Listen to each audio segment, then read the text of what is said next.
उसने हमारे बेटे को मारा है। पर वो ऐसा क्यों करेंगे? रूपा से तो इसकी शादी होने वाली थी ना। वो जब हम नहीं जानते कुछ, उन लोगों ने हमारे बेटे की जान ली है। सर, आपको कुछ बताना था। बताइए।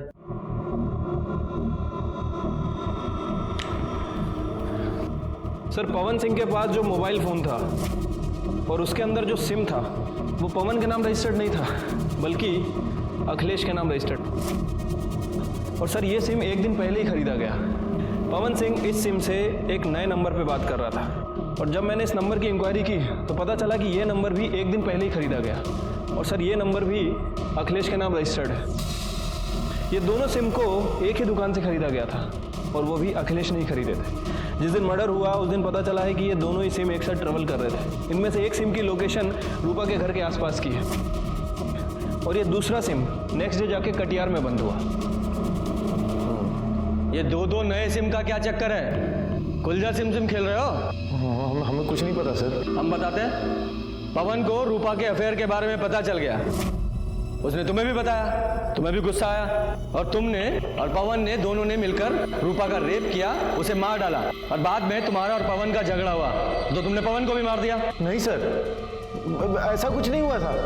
हम सच कह रहे हैं सर, हमें कुछ पता ही नहीं। यादव जी, सर वो बता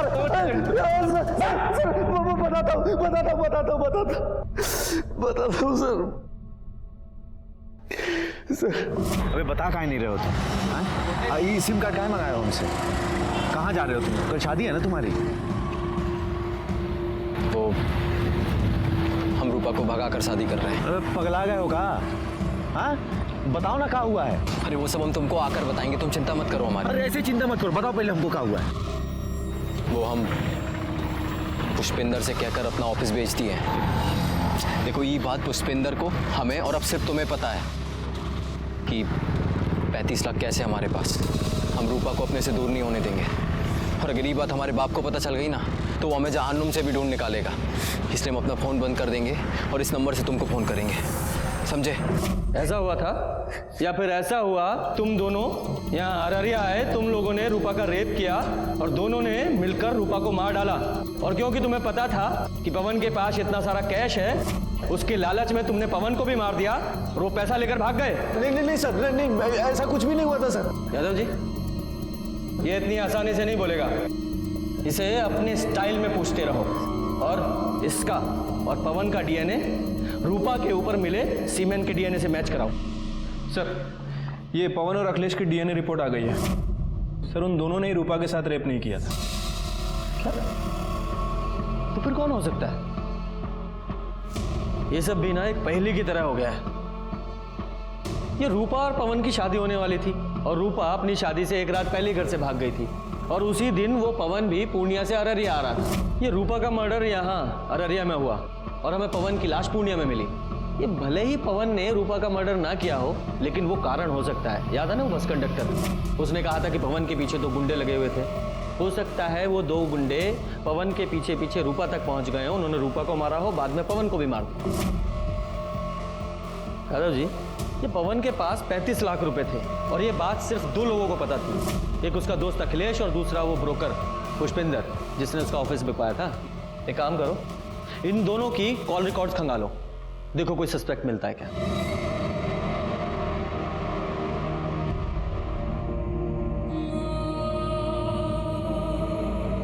राकेश, सब कहाँ हो गया?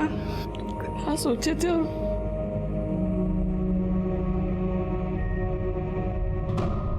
सर, ये अखिलेश और ब्रोकर के कॉल रिकॉर्ड्स आ गए। अखिलेश के कॉल रिकॉर्ड्स में तो ऐसा कुछ नहीं मिला है, लेकिन वो जो ब्रोकर है पुष्पेन, वो 2 हिस्ट्री शीटर के टच में है।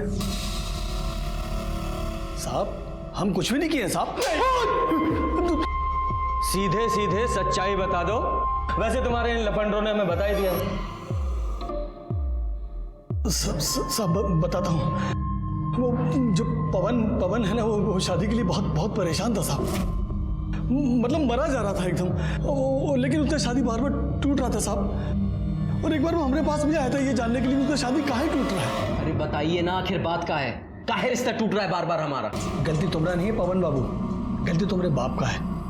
वो पार्टी लोगों के सामने इतना बड़ा मुंह फाड़ता है ना कि पार्टी लोग भाग ही जाता है, समझे? लेकिन हम दहेज के लिए शादी नहीं कर रहे हैं। ये बात हमको नहीं, अपने बाप को जाकर समझाओ। उसके सामने तो तुम्हारी जुबान पर ताला लग जाता है। अब हम ऐसा नहीं होने देंगे। लेकिन साहब फिर से वैसे ही हुआ। विभूति जी 1 करोड़ देने को बोल रहे हैं। अरे क्या बात कर रहे हैं महाराज?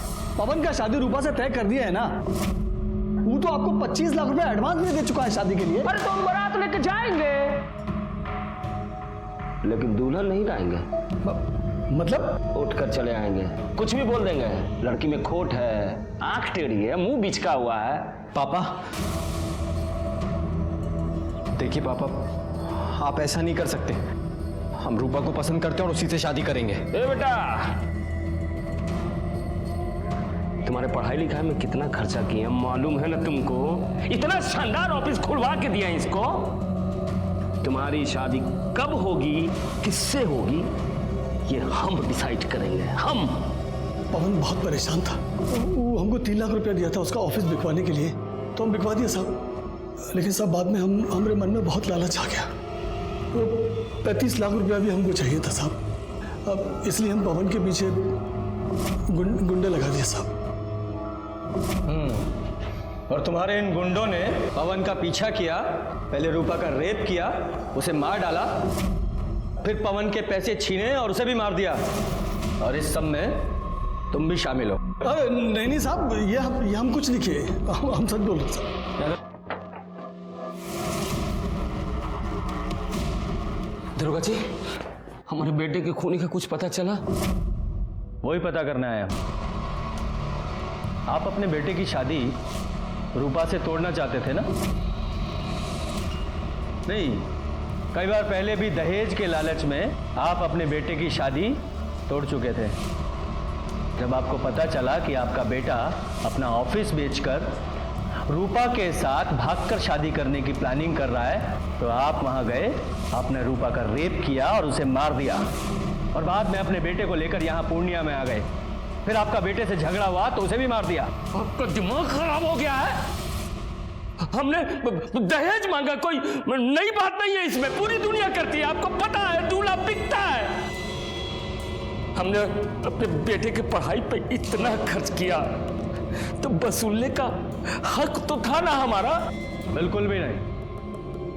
आपको पता होना चाहिए, दहेज लेना और देना दोनों जुर्म है, सजा हो सकती है आपको। अब इससे ज्यादा सजा क्या मिलेगी? हमारा बेटा हमसे छिन गया। लेकिन पुष्पेंद्र का कहना है कि आप अपने बेटे की शादी रूपा से तुड़वाकर विभूति की बेटी से करवाना चाहते थे। झूठ बोल रहा है वो। हमने अपने बेटे की शादी की बात विभूति जी के बेटे पारुल से चलाई थी, वो भी तब जब रूपा घर से भाग गई। हमने कुछ नहीं किया। ठीक, हमें आपका डीएनए टेस्ट करना है। ये तो हमसे ना होगा दरोगा जी, चाहे जो कर लीजिए।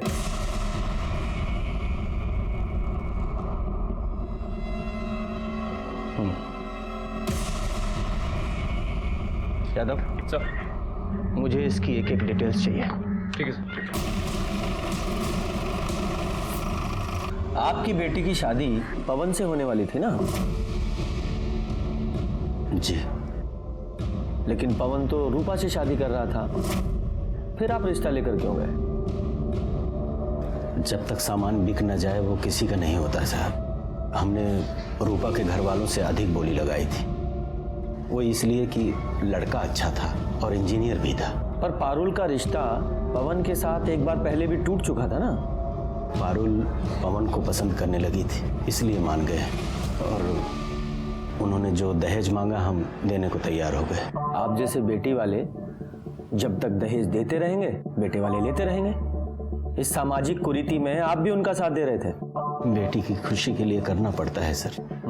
अब अच्छा सा लड़का देख के उसकी शादी कर देंगे। हमें आपकी बेटी से मिलना है।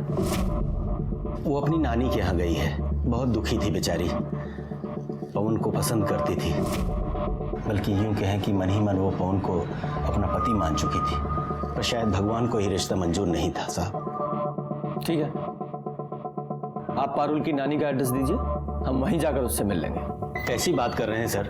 एक तो वैसे ही परेशान है, हम नहीं चाहते कि आप उसे परेशान करें। हम तो बस अब उसकी शादी कर देना चाहते हैं, भले ही हमें सब कुछ बेच बाच कर सिमरिया घाट में रहना पड़े। यादव जी, मुझे इस विभूति की भी पूरी डिटेल्स चाहिए।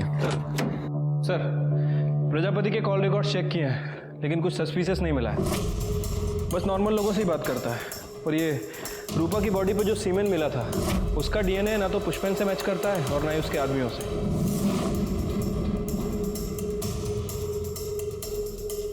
यादव जी, ये पवन ने अखिलेश से 2 सिम लिए थे ना, और दूसरा सिम वो कटिहार में जाके बंद हुआ था। राइट, ये देखिए, इस प्रजापति की कॉल डिटेल्स के हिसाब से वो रेगुलर बेसिस पे किसी सपना से बात कर रहा था कटिहार में, और दूसरा सिम भी कटिहार में ही बंद हुआ था। और ये सपना पवन की बहन है ना, प्रजापति की बेटी।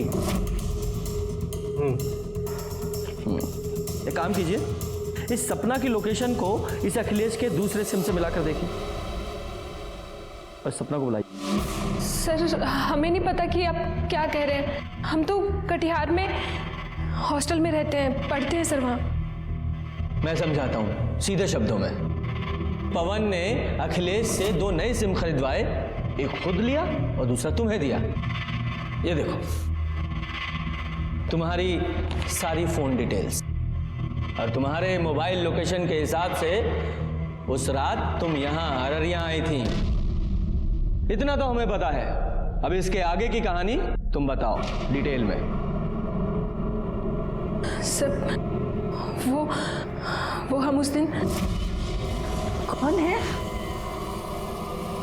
काहे भेजा है तुम्हारे भैया ने तुम्हें यहाँ? वो तो कल आके शादी तोड़ने वाले हैं ना। हमारे घर में सबको लग रहा है कि हमारी शादी होने वाली है। बेचारी माँ कितनी खुश है। भाभी, आप सबको बता क्यों नहीं देती कि आप भैया से ही शादी करेंगी? पगला गई हो का? हमारा कोई मान सम्मान है कि नहीं? क्या बोले माँ को? हाँ, हमारी माँ ऐसे घर में कभी हमारा रिश्ता नहीं करेंगी जो दहेज के लालच में इतना गिर जाए। भाभी, भैया ने ये पैसे भेजे हैं, 25 लाख रुपए, जो हमारे पापा ने आपकी माँ से लिए थे, और ये सिंदूर भेजा है।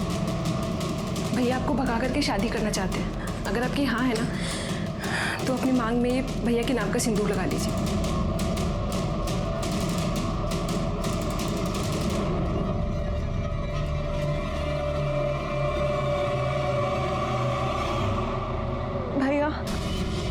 भैया हम पवन को बहुत पसंद करते हैं, बहुत प्यार करते हैं हम उससे।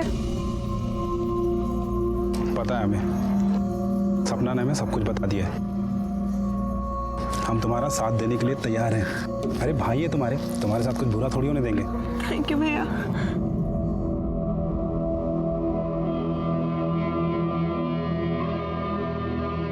चलो जल्दी निकलते हैं। पहले सपना को हॉस्टल छोड़ते हैं, फिर हम निकलते हैं, ठीक है? नहीं जिया जी, सपना को हम छोड़ देंगे, आप रूपा को लेकर निकलो। सर, उसके बाद राकेश ने हमें खटियार में हमारे हॉस्टल छोड़ दिया। लेकिन ये सब कुछ तुमने हमें पहले क्यों नहीं बताया? सर, आप लोगों को पापा पर शक था और आप पापा को पकड़ के ले जाते और हम बिल्कुल अकेले रह जाते। सर, हम तो अपनी बहन की मदद कर रहे थे, वो बहुत अच्छी लड़की थी सर। पता नहीं सब कैसे हो गया। ठीक है, जाओ। सर, विभूति के बारे में कुछ बात पता चली है। उसने अभी अपनी पूरी प्रॉपर्टी बेच दी है, प्लॉट, दुकान, सब कुछ। और ये उसके कॉल रिकॉर्ड्स, इसमें कुछ इंटरेस्टिंग है सर, ध्यान से देखिए।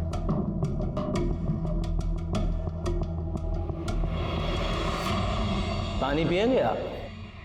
हमको प्यास नहीं लगी है सर। अच्छा, वैसे पी लेते तो अच्छा होता, जरूरत पड़ेगी आपको। खैर, ये देखिए, ये हैं आपकी कॉल डिटेल्स। इनके हिसाब से जिस रात पवन यहाँ अररिया में आया था, उसी रात आप भी अररिया आए थे। उसके आसपास की ही लोकेशन है। और मजे की बात देखिए, जब पवन वापस पूर्णिया गया तो आप भी पूर्णिया में ही गए। और कमाल की बात तो ये है, पूर्णिया में भी उसी जगह, उसी लोकेशन पर जहां हमें पवन की लाश मिली। आगे की कहानी आप खुद बताएंगे, यहां मुगलवाएं। साहब, पारुल की शादी पवन के साथ पहले ही तय हो गई थी, लेकिन ऐन वक्त पे प्रजापति ने दहेज की मांग बढ़ा दी। तो हमने शादी तोड़ दी। बड़ा आया इंजीनियर, लेकिन हमारी बेटी पारुल पवन को पसंद करने लगी थी। एक बाप के नाते हमने तकलीफ नहीं देख पाए और अपने सारे प्लॉट्स बेचकर बस पवन और पारुल की शादी करने के लिए तैयार हो गए। पापा, अब इन सब का कोई फायदा नहीं है। अरे कल रूप और पवन की शादी है पापा। पवन का फोन आया था पापा, उसने हमें बताया कल वो भागकर अररिया जा रहा रूपा से शादी करने। पापा, हमारा सपना कभी पूरा नहीं होगा। नहीं मेरा बच्चा, सपना पूरा होगा। हमें ना चिंता मत करो। हमने उनका पीछा किया और जब वो दोनों पवन और रूपा भाग रहे थे, हम उनके पीछे ही थे। पवन! ये क्या कर रहे हो आप? तेरी पवन की पवन, ए विकास, अंदर डालो सर।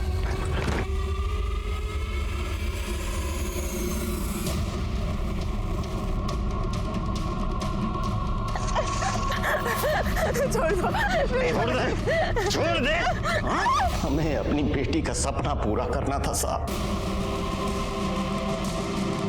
शादी की है तूने, 7 जन्मों का साथ है।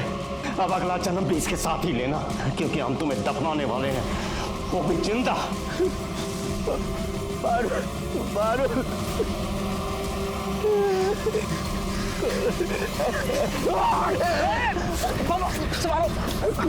पकड़ो उसे,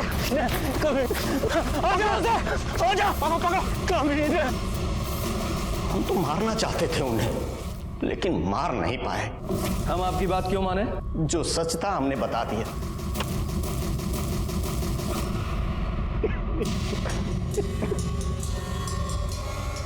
प्रसाद सर, बॉडी को पोस्टमार्टम के लिए भेजो। Okay sir. अगर थोड़ी समय के लिए मान लेते हैं कि विभूति सच बोल रहा है, आखिर हुआ क्या होगा? उस रात पवन के साथ तुम्हारा झगड़ा हुआ था? नहीं सर, कोनो झगड़ा वगड़ा नहीं हुआ था हमारा। अच्छा, तो फिर ये देखो, ये है तुम्हारी कॉल लोकेशंस। अगर इनकी माने तो तुम यहाँ अररिया से पहले कटिहार गए, कटिहार से वापस यहाँ अररिया आए, फिर उस रात तुम पूर्णिया गए, और तुम्हारी कॉल लोकेशंस वही है जहां अगले दिन हमें पवन की लाश मिली थी। बोलो, बताओ। हाँ, तुम्हें तो यह सवाल उतना ही कठिन लग रहा होगा जितना कठिन सवाल यक्ष ने युधिष्ठिर से पूछा था। लो, जल्दी जल्दी बताओ, मेरा पेशेंस खत्म हो रहा है, बताओ। यादव जी? नहीं सर, हम सब सच सच बताते हैं सर। हम सपना से शादी करना चाहते थे और हम उसको बोले थे कि हम उसके भैया से बात करेंगे, और उस रात उसको हॉस्टल पे छोड़ने के बाद हम उसके भैया को फोन लगाए, पर फोन लगा नहीं। हेलो।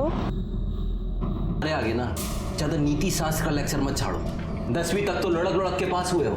हम यहाँ इंजीनियरिंग करके पूर्णिया में तो बड़ा ऑफिस खोलकर बैठे, लेकिन साला हमसे कोई लड़की शादी करने को तैयार नहीं। लेकिन आपको तो पता ही है कि सरस्वती मैया के आगे लक्ष्मी मैया की कब चली है जी। तो हमारी सबसे बड़ी पूंजी हमारा बेटा ही है। इंजीनियर बनाया, इंजीनियर। और ये हमारी बिटिया कटिहार में रहकर हॉस्टल में पढ़ रही है। और सर, ये बॉडी पे 2 लोगों का सीमन भी मिला है। 2 लोग, यानी कि रेप और मर्डर में 2 लोग शामिल थे। हाँ सर। रिपोर्ट के मुताबिक उसकी मौत जरूरत से ज्यादा खून बहने की वजह से हो गई है, और उसके बाद उसके फेस को गोदा भी गया है सर। पवन सिंह आपका बेटा है? हाँ, बुलाइए। अरे बड़ा इंजीनियर है, बहुत बड़ा ठेका मिला उसको, पटना में गया है काम करवाने। कमाल है ना, आज ही शादी टली और आज से ही काम पे लग गया। नहीं, हमें लगा शादी टलने के गम में कोप भवन में केकई की तरह शायद रो रहा होगा। सर, पवन सिंह के पास जो मोबाइल फोन था और उसके अंदर जो सिम था, वो पवन के नाम रजिस्टर्ड नहीं था, बल्कि अखिलेश के नाम रजिस्टर्ड। और सर, ये सिम 1 दिन पहले ही खरीदा गया। पवन सिंह इस सिम से एक नए नंबर पे बात कर रहा था, और जब मैंने इस नंबर की इंक्वायरी की तो पता चला कि ये नंबर भी 1 दिन पहले ही खरीदा गया। भाभी, आप सबको बता क्यों नहीं देती कि आप भैया से ही शादी करेंगी? पगला गई हो का? हमारा कोई मान सम्मान है कि नहीं? माँ को? हाँ, हमारी माँ ऐसे घर में कभी हमारा रिश्ता नहीं करेंगी जो दहेज के लालच में इतना गिर जाए। भाभी भैया ने ये पैसे भेजे हैं 25 लाख रुपए जो हमारे पापा ने आपकी माँ से लिए थे, और ये सिंदूर भेजे हैं। भैया आपको भगा करके शादी करना चाहते हैं। अरे कहाँ हो तुम लोग? अभी तो यहाँ बस स्टॉप पे ही है, बस का इंतजार कर रहे हैं। अच्छा सुनो ना, थोड़ा जीजा जी को फ़ोन दो ना। हाँ राकेश। अच्छा, हेलो। हाँ जीजा जी, अरे हम क्या कह रहे थे कि हम सपना को बहुत पसंद करते हैं और सपना भी हमको बहुत पसंद करती है। बस आप एक बार हाँ कह दे तो। दिमाग खराब हो गया तुम्हारा? पगला गए हो का? तुम हो का बे? हम सिविल इंजीनियर हैं, तुम्हारी औकात का है? लड़का हमेशा लड़की से अच्छा होना चाहिए। अरे पर जीजा जी आप तो। तुम्हारी शादी नहीं हो सकती उससे, समझे? ये क्या बेकार की बात कर रहे हो? हाँ, अरे रूपा, हम तुमसे इस बारे में बाद में बात करते हैं। वो हमारा फ़ोन काट दी, लेकिन हमको उस दिन बात करना था, इसलिए हम अररिया बस स्टॉप पे फिर से वापस चले गए। लगता है चले गए। फ़ोन ऑफ आ रहा है।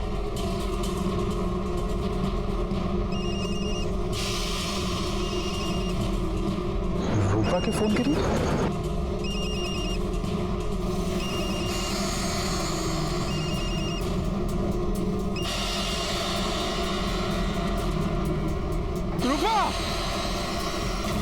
रूपा का लाश देख के हमारा दिमाग खराब हो गया था। हमको लगा कि पवन उसको मारकर भागा है, इसलिए हम वहां बड़ा चाकू लेकर उसको मारने के लिए निकल गए।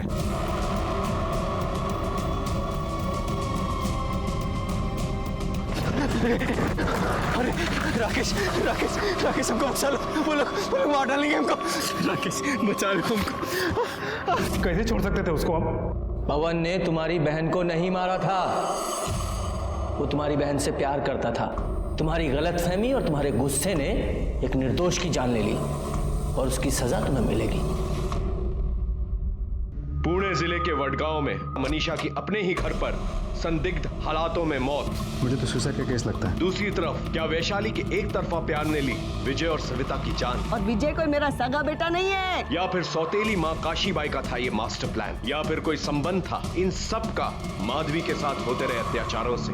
लोभ, घृणा, द्वेष, ईर्ष्या और गुस्सा सदियों से हमें इन सबसे दूर रहने के लिए कहा जाता रहा है, और जो कोई भी इनके जाल में फंसा उसे इंसान से जानवर बनते देर नहीं लगती। रूपा के रेप और मर्डर के लिए विभूति और विकास को सजा मिली, वहीं पवन को मारने के लिए राकेश को। इस केस में 3 लोगों की जान गई, पवन, रूपा और पारुल। क्या इन तीनों को होने वाले अपराध की दस्तक नहीं मिली थी? मिली थी, लेकिन सभी विक्टिम्स ने उसको नजरअंदाज किया। जब कभी भी आपके साथ कुछ गलत होने वाला हो या हो रहा हो तो डटकर उसका सामना करें, उससे भागे नहीं। इसी के साथ मैं सीनियर इंस्पेक्टर रंजीत ठाकुर आपसे विदा लेता हूं। कल फिर मिलेंगे। सतर्क रहिए और देखते रहिए क्राइम पेट्रोल 10 तक, क्योंकि मकसद बताना नहीं, बचाना है।